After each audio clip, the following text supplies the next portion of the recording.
Welcome, you too. It's good to have you back. We are here at Baselworld with the Tharawat Magazine podcast, all about family businesses and entrepreneurs. And I'm sitting here opposite the CEO and COO of Ole Lynggaard Copenhagen, a very, very famous jewellery brand from Denmark. Yeah. So, gentlemen, Soren, Michel, thank you very much for recording us this interview.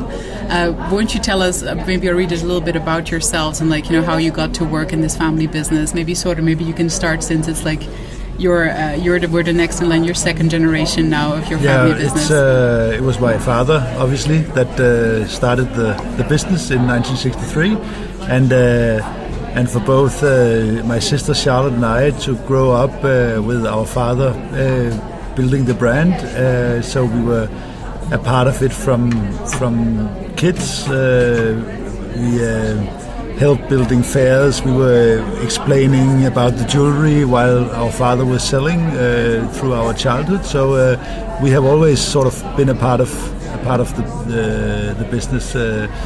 Charlotte joined the company full time in 1987, and I joined in 1994.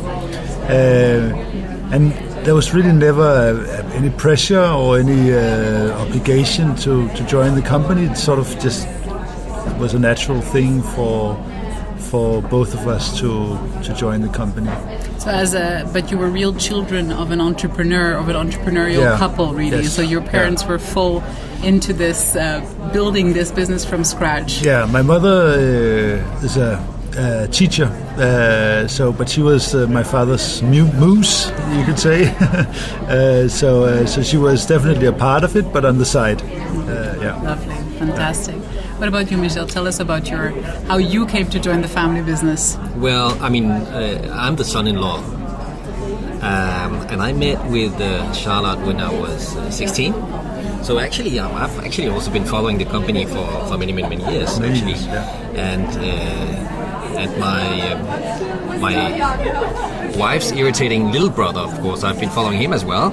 And I actually never thought that we were going to work together as we're doing today. But of course, many things happened, and years ago, that was back in 2006, I actually joined the company because Søren and I, we had some really good talks about visions. Where could we take this? We had a fantastic company in Scandinavia. It was doing really well, but very isolated to Scandinavia, and we thought that we had everything, all the elements that we needed in order to actually bring this company as a brand into the world and create what we consider to be an international luxury brand, and that's actually the path we still are.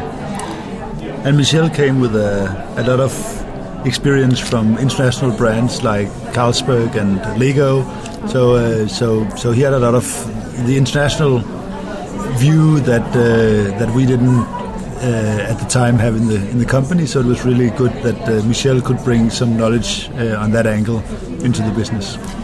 So the two of you started working together approximately 11 years ago in that case, right? Is that correct? You said 2006? Our talks actually, back in 2003 we started to talk, but then for real in 2006, yes. Tell us a little bit more about how that works then. You start talking and then you start working together. How was the transition for the two of you in terms of your dynamics, in terms of we'll transition into the leadership topic now, but what was it like for you when you started working together?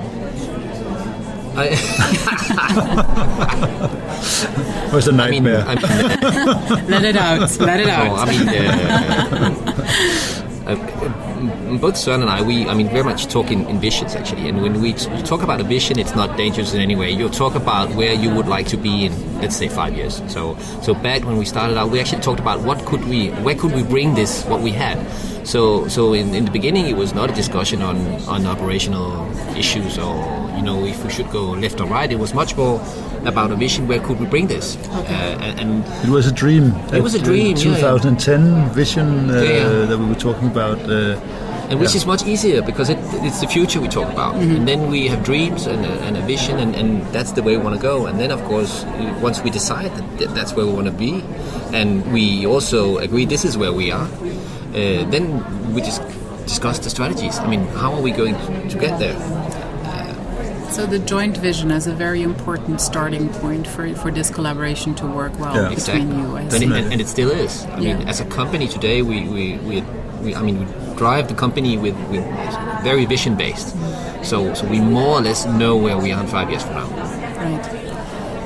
That's a scary thing for a lot of companies, right? Like, because it also means you set the goal, and what if you fail, and what if you don't get there? So here is where the topic actually would love to talk to you guys about today, or this year, let's put it this way, maybe next year we'll be back for another episode of this, is leadership that is required to actually get a family business from A to, say, B, right? Like from that one level to the next level, from maybe national to international.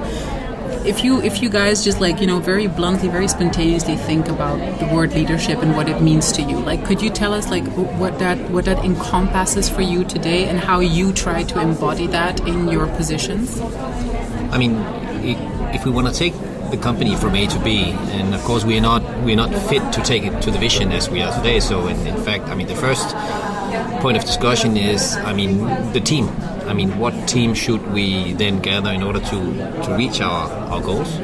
So it's very much to set the team, and then to make sure that the team they have the competence, but also the freedom to flourish, to actually with their passion, be part of be an important element in actually achieving our vision. So I think that's very much what Søren and I have been discussing. I mean, how to secure a successful culture, a winner culture, a culture where everybody is in on it. So even though that we are not, let's say, an international luxury brand today, we internally consider ourselves being an international luxury brand, because then we strengthen our back and we set the team, and everybody, we are proud of what we come with. We are proud of, I mean, telling to you about our company and anybody else, because we know we're going to be there. So it's very much setting the team, but also setting the mindset within the team. And getting competences that are better than us on certain areas, finding people that can bring something to the company is really, really important.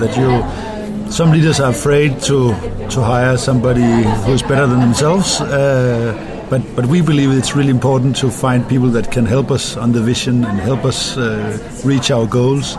So of course you have to, in all different positions in the company, you have to find the best in their field, which is really important. And when we recruit, we're not recruiting on the situation as it is today. We recruit on the vision. So when we are sitting, we have interviews, we talk about where we want to bring this, and it's much more interesting also for the candidate, for people coming in. It's much more attractive that they want to come in because they want to be part of something big.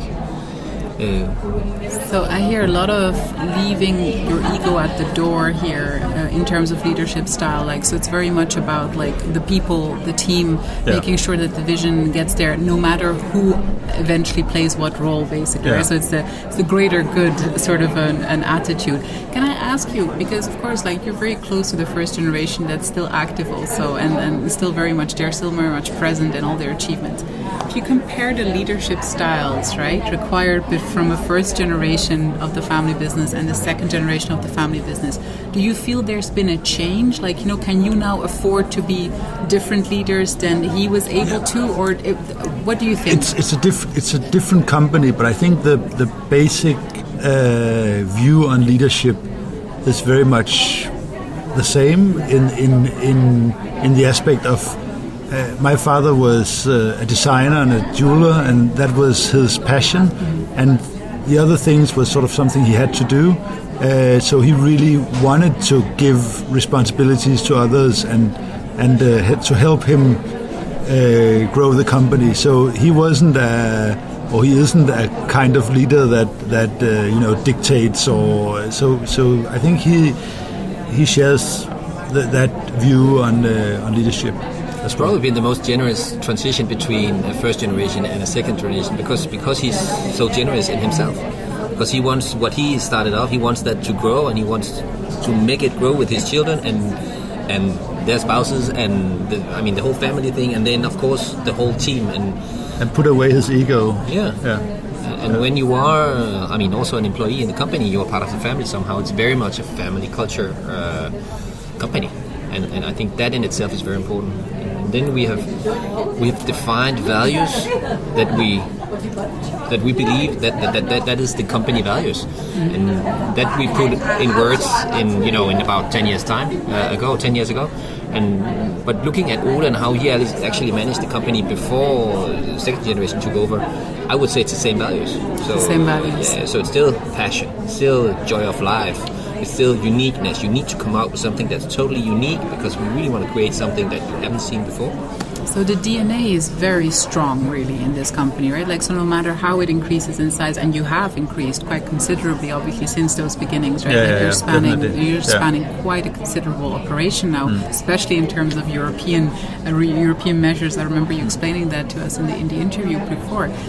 Can you tell us a little bit more, because you're surrounded in your industry by other family businesses as well, and let's just have a bit of a look there, because we of course not only see positive examples. So we see a lot of family businesses unfortunately fail to transition like this. A lot of the families that I meet here are faced with buyouts, are faced with having to sell shares or transition differently. What do you think goes wrong? What do you think goes wrong when leadership transitions from one generation to another? Like, where do you see sometimes in your environment where you think they're going to slip up because they don't consistently follow certain patterns, or they don't have the vision? Or can you maybe tell us some of your observations? Sometimes you see first generation, they keep on too long. They want to stay in control too long, and that makes it very difficult for the second generation. If you, I know companies where the father has been the boss until he was in the 90s, and his son ready to take over the business, but he was ready for pension at the same time. So it's and it must be extremely frustrating for a new generation. I think that's really a thing that a lot could learn from my father. That. To even though he doesn't agree on all our decisions, and he says if he doesn't, but he doesn't mind if we go against his ideas, because he says, well, now it's your turn. Now you make the decisions, not me, and that's, I think, is really strong, and that would help a lot of family businesses. I think it would be awful if you had somebody all the time saying, no, we tried that before, no, we can't do that, no, blah, blah, blah, blah, blah, blah. All these things, you would, that's annoying, it's demotivating, and you just lose the passion. I think another key to success is also the individual respect, that we as a team, as a family, we respect each other, we respect our differences, because we're very, very different people together, and of course that's a danger as well. In actually working as a family together. So it's very important that we each bring something, and each of us respect our individual competences and what we actually bring to the family company. And then it works, and then we succeed, or if we fail together with mutual respect. And I think that's a key. And when you see family companies not working that well, it's because individuals, they do not respect each role, so what we do or where we are and where we're going to bring it. So, and also consensus based. We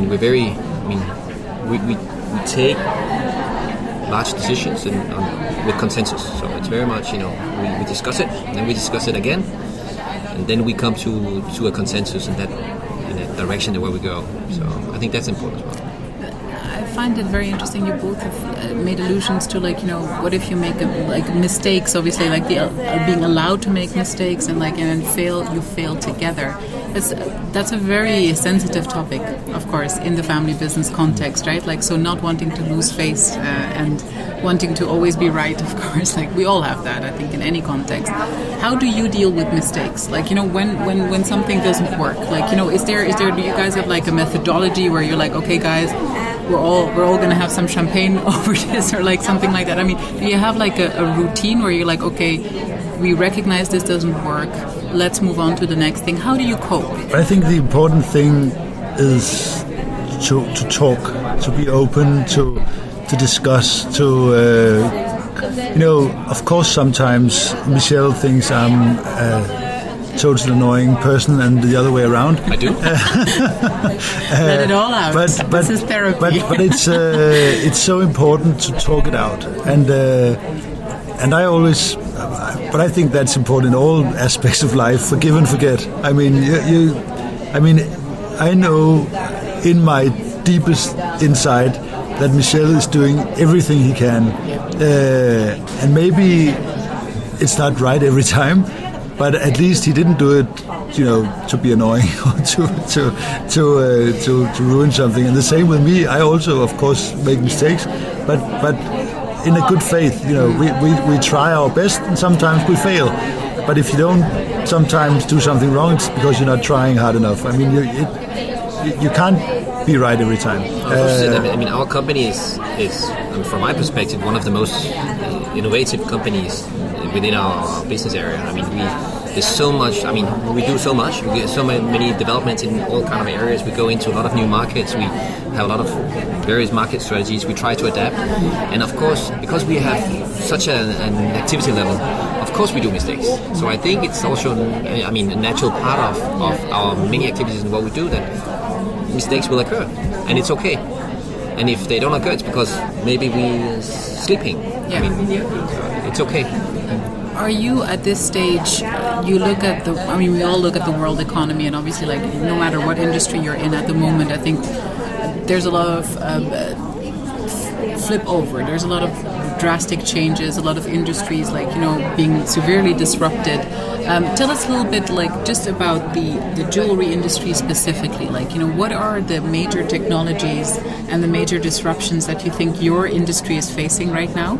And how do you think you're going to be dealing with that, or how are you already dealing with those changes and adapting or being agile and facing them? But I think there are different. I mean, if you look at the products itself, I think it's extremely important to try. Of course, we use all the technologies and all the new ways of doing things, but also old ways of doing things. And I think it's really important that the product that we don't be too much influenced by what happens around us when it comes to the product. That we create the products that we believe are beautiful, and I'm sure there is a market for it. But of course, then we have to adapt to a lot of other things. But when it comes to the product, I think it's really, really important. I think a lot of businesses change their products. Also when my father was, he had an expensive gold collection in the 70s when the oil crisis came, and all his competitors, they changed into silver, and he didn't want to do that because he said, I'm a gold brand. So he had some really tough years, but on the other side, he was the only gold brand almost in Denmark doing an exclusive gold collection. So sometimes you have to just stick to what you do and do it right and do it well. And then, because a lot of businesses, I think, they go into mass production, or they do, it has to be cheap as possible to have a huge margin, or to sell cheap or whatever. And it changes the products, and you take the soul out of the product. And we think it's really important to keep the soul and the passion and the craftsmanship in the product. So we are actually going a little bit the opposite direction. So we put more craftsmanship and more details, more things in the product, so you can really, really feel the craftsmanship, the passion in the products. That's actually one of our benefits. That's our positioning. I mean, we have chosen to position ourselves to the few, to the top 5 or top 2 to 5% of the quality conscious women in Europe, in Asia, and in the States. We are not for the many, but for the few.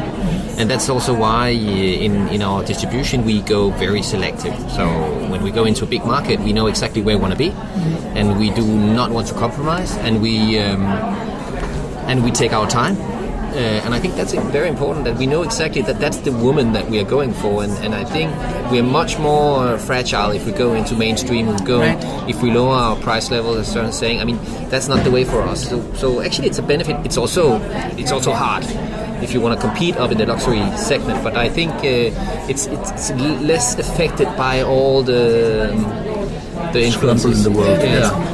You have IKEA, and you have the really super expensive furniture. Everything in the middle is trouble, and it's the same in the clothing. You have H&M, you have H&M and Zara, and then you have Louis Vuitton or Gucci or whatever. Everything in the middle is trouble. So we avoid the in-between strategy. Yeah. Interesting. Yeah. Well, that's nice to hear that represents a sort of a safe space, of course, in that respect. I think what I also meant before, technology-wise, right? Like, so right now you are like still, there's everything that you do is handmade, I believe, right? Like, so there's no automation included in your production at this stage. Everything is beautifully crafted. I see the beautiful social media postings that we see of the workshop, and everything's just wonderful to see. Things like 3D printing, things like that, will that have an influence, you think, on your industry? We use that. Yeah, definitely. So that's okay for you to adopt in your view. I think it's really important to we use the best way to get to the goal. End result. So we use the 3D as a tool, like a hammer or like a file, or so it's not. We don't do everything 3D, or we don't do everything with a hammer and a file, but we mix it. So a product can be through a process of many different technologies. Something is carved out of a piece of wood, or something is made by wax, and another part is 3D drawn, and something is scanned. So, and then it's all put together and made into a final piece. So we really try to use the best technology for each part, which makes it good. I think a lot of sometimes it's easy to see if companies. Now they've got a new 3D printer, and they're really proud of that. So you can really see in their jewelry that that's changed. It's changed, and we don't want that. Yeah. We don't want it. We want to use the technology, but we don't want it to be able to say, "Oh, that's 3D made," or "That's not 3D made," or we just want to. It's a means to an end for you. It's a tool to optimize your process. And we also use laser welders and everything. So I would say we are very much up to date technology-wise. And we need to be always. And we have to be that, but it cannot. You shouldn't be able to see it in our product. The product comes first. So your DNA identity comes first. The design is the most important. How we get there is use that can change, of course. That can change. So definitely. that's very interesting to understand. I think often what we see is the mistake of confusing innovation for just adopting technologies, even if it doesn't make sense, right? So that's what I was asking. To be interesting to see where you guys have like sort of included it where it makes sense, right? I think a last question a little bit is like, I think in terms of the whole situation, so the situation in the world, so you're an international company, of course you're planning on internationalizing further, right? The world is becoming more interesting but also more complex in terms of like, how it works, and it's quite unexpected, the things that are happening at the moment. How do you sort of like, adjust your vision? Okay, so you have this vision, you think that this is where we want to go. How often do you sit down and think like, okay, let's just like adjust a little bit and see like, okay, things have changed, like, the macro economy has changed. How do we move? How do we switch? How do we like slightly sort of like make ourselves more flexible to get through this, to get through that? How do you do that as a family business? Like, you have a family council? Do you sit together on a monthly basis and look at things, or is there a yearly big annual gathering where you sort of like, come together all and think it all through again? How do you stay on top of your game basically in this fast moving world? Well, actually, the long vision, we allow ourselves to adjust that every year. Okay. So it's not fixed as such, but it's so important to have it. And of course, so when we do our yearly planning, so typically starts in October, so we have plan 0 in October for next year, and we know exactly what's going to happen next year. That's an element in our vision. So of course it's important to adjust all the time. And then, of course, things happen. It's just, maybe, an opportunity came up. Maybe we met a profile somewhere in Asia that, where, wow, we need to follow that direction because of that profile. And in fact, we are very much people guided and managed, because if we meet the right people, of course we'll go in. Of course. So if we tomorrow here meet a totally passionate profile from Taiwan or from Tokyo or Dubai, or with a passion for our brand, where we can see this is actually a way to go, then we are willing to change our strategy, because here we actually have a brand lover. Here we have somebody who will understand us. Right. So it's encounters and an entrepreneurial approach. That's because still, it's right? super difficult for a relatively small brand like us to enter. If we went to Shanghai tomorrow to try and find somebody who would represent us in Shanghai, we can so easily choose the wrong person, and it will just be a total waste of money and time. But if somebody comes to us and has, read everything, or really excited about the products and really, the story, and they're just, like Michelle is saying, brand lovers, then it's so much easier. Our strategy is to be really, really strong in the old economy. And the old economy, that's the old European countries. So if we're very strong here, and there's a lot of passion around our brand here, and in Baselworld, everybody loves it, then we know that we will meet the right people, Chinese, Japanese, Latin Americans. They will come, and we will start a cooperation once we are mutually ready. And a lot of the people we work with today, we have been flirting with them for 3 years before actually going into an actual cooperation. So it's very much people based, and So it's amazing to see how your faithfulness to your own image, your identity, and your values is becoming a magnet for the right people to come and find you. In that case, it's a wonderful, also wonderful conclusion to this episode of our podcast. Thank you so much for sharing your insights with our listeners, and we will be back next year for a next installment of Business Leadership and Entrepreneurship. Thank you very so much. much. Thank you very much. Thank you.